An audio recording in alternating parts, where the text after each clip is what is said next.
Okay, so let's pick up with example 3.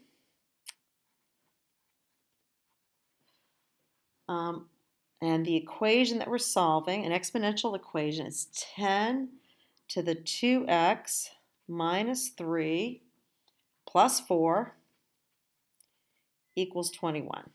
Okay.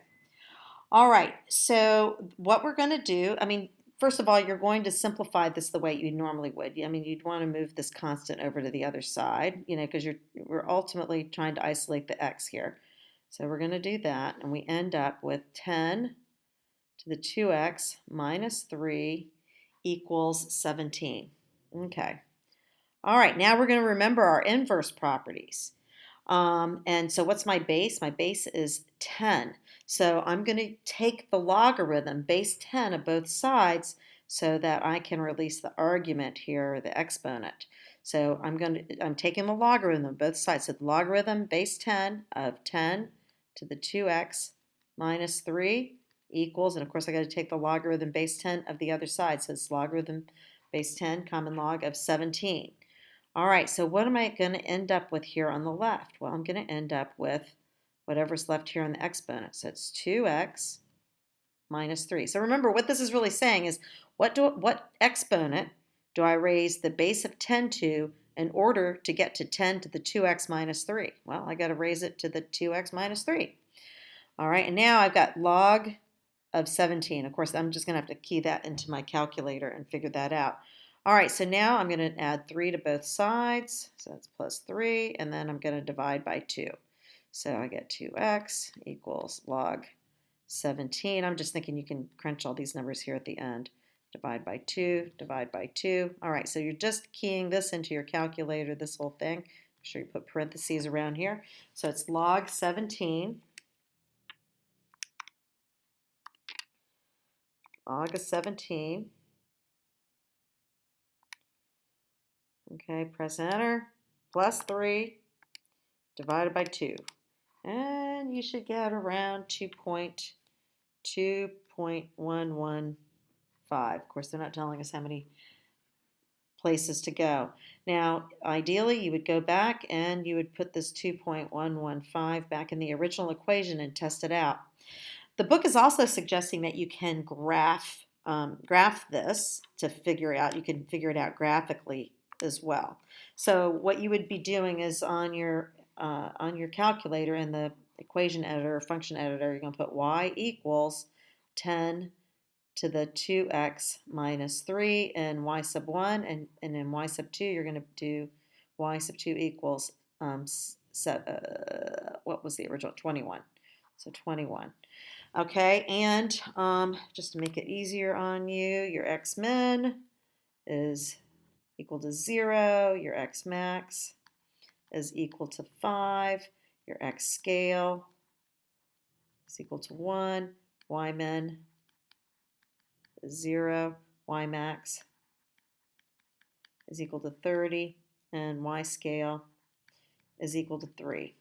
All right, so graph these two guys, find the intersection, and you'll see that you will get something like, what you got here, 2.115.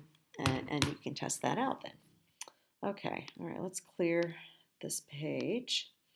All right, let's read right below this example together. It says, Newton's law of cooling states that the temperature T of a cooling substance at the time in T minutes can be modeled by this equation.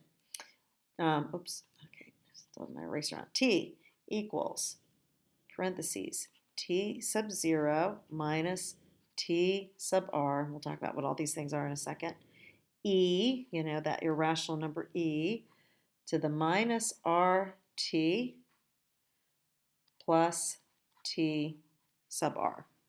All right, T sub 0 is our initial temperature. T sub R is the room temperature. And R is a constant that represents the cooling state of a substance. So this is going to depend on whatever it is it's cooling off. Okay? All right, so let's read example 4 together. Example 4 says you're cooking alicha, whatever that is. It's an Ethiopian stew, apparently. When you take it off the stove, its temperature is 212 degrees Fahrenheit. So, in other words, it's boiling.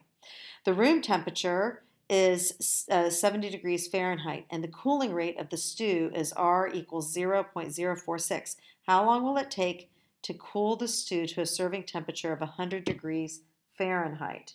All right, so um, T is the temperature that we want it to be, right? So T equals, remember, T sub 0 minus T sub R, e to the minus RT plus T sub R. Okay. All right, so what do they give us? This is what they want the temperature to be when you're finished, when it's finished cooling. The initial temperature is 212 degrees, okay? And they told us our room temperature, which was 70 degrees, so that's 70 degrees.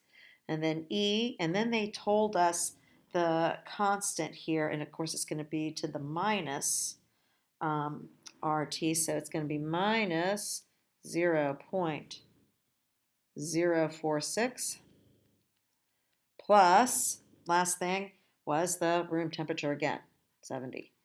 All right, so we are solving for, oops, I forgot my variable t. We're solving for t right here. Okay, so what do? Well, first we're going to simplify here inside the parentheses. We get 100 degrees. 212 minus 70 is 142 degrees. E, the minus 0.046 t plus 70. Okay, and now we're going to subtract 70 from both sides. Okay, and we get 30 equals 142 e to the minus 0.046 t. And I am running out of room. Here, I think, oh, here we go. Perfect. Okay, so now what we're going to do is, next thing, our goal, of course, is to isolate the t. So let's get rid of the coefficient next. We're going to divide each side by 142. Okay, and then when we do that, then the left side now is going to be 0.211.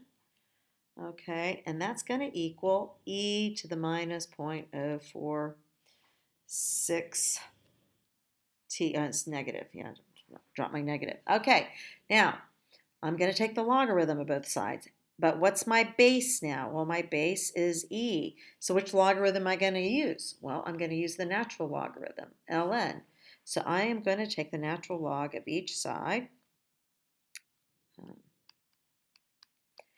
And, oops, ln e to the minus 0.046 t. Well, so what's going to happen then? Here, I'll just go back up over here. Okay, so I'm going to go over here.